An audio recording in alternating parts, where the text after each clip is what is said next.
आज लेकरांच्या टिफिनवर मला दोडक्याची भाजी द्यायची होती, तर मस्त सुक्की अशी दोडक्याची भाजी बनवून घेतली होती. आणि रात्री त्यांनी नूडल्स खाल्ले होते ना, तर सकाळी पण तेच पाहिजे होते. तर सकाळी मला उठून परत नूडल्स बनवावे लागले. त्याच्यानंतर बघा हे पीठ भिजवून ठेवलं होतं मी आणि हे चपात्या बनवून ठेवल्या होत्या. नंतर त्याच्यानंतर हे भांडे वगैरे पडले होते. मग माझ्यासाठी मी चहाही ठेवून घेतला. म्हटलं भांडे मग घासेल आणि चहा घेऊन घेईन पहिले. पण चहा सगळा खराब झाला, तर त्याच्यामुळे मग तो चहा फेकून दिला आणि माझ्यासाठी छान काढा चहा बनवून घेतला. कारण सकाळी सकाळी चहा पाहिजे ना एनर्जीसाठी.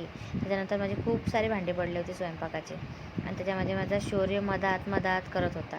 त्याला किती वेळा मी तिकडच्या घरात नेऊन ठेवलं, पण तो ऐकतच नव्हता. नंतर शेवटी त्याचे पप्पा ओरडले, त्याला मारलं आणि परत रडत माझ्याजवळच आला.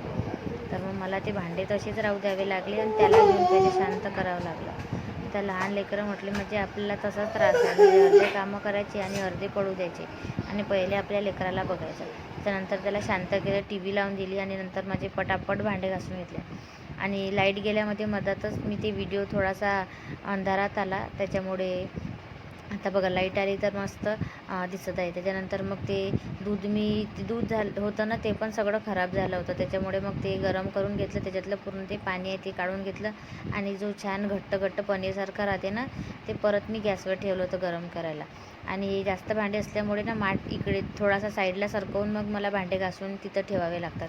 आता भांडे घासून झाल्यावर मी तिकडे माठ सरकवून दिला आणि बघा हे पूर्ण पाणी गाळलं होतं, ते परत मी गॅसवर चढवलं त्या दुधाला आणि ते पनीरसारखं राहिलं होतं आणि त्याला छान बघा ते मस्त त्याच्यामध्ये साखर टाकली आणि छान गरम करून घेतलं आणि ते लेकरांना खाल्लं, कलाकंदच झालं होतं ते. त्याच्यानंतर मग डाळ आणि दोडका आमच्यासाठी बनवला होता, रश्श्याची भाजी, तर ती आम्ही खाल्ली.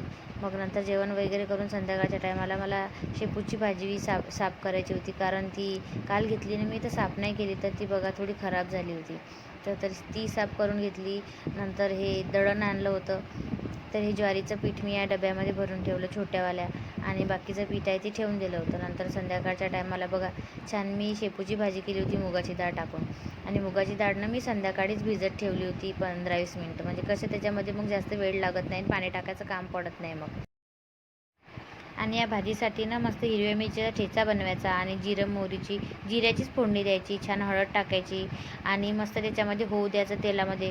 आणि पाणी टाकायचं नाही बिलकुल, मस्त वाफेमध्येच एक नंबर भाजी बनते, छान तेलामध्ये कोरडी भाजी बनते आणि भाकरीसोबत छान लागते. लेकरं नाही खात, पण आपल्यासाठी छान असते. त्याच्यानंतर बघा अशी माझी भाजी झाली होती आणि मग नंतर आम्ही जेवण वगैरे करून मग मला माझ्या मुलीचं प्रोजेक्टचं सामान आणायला थोडं बाहेर जायचं होतं, मग ते सामान वगैरे मी आणून घेतलं. चला तर मग इथंच व्हिडिओला एंड करते. व्हिडिओ जर आवडला असेल तर लाईक आणि सबस्क्राईब करायला विसरू नका. बाय.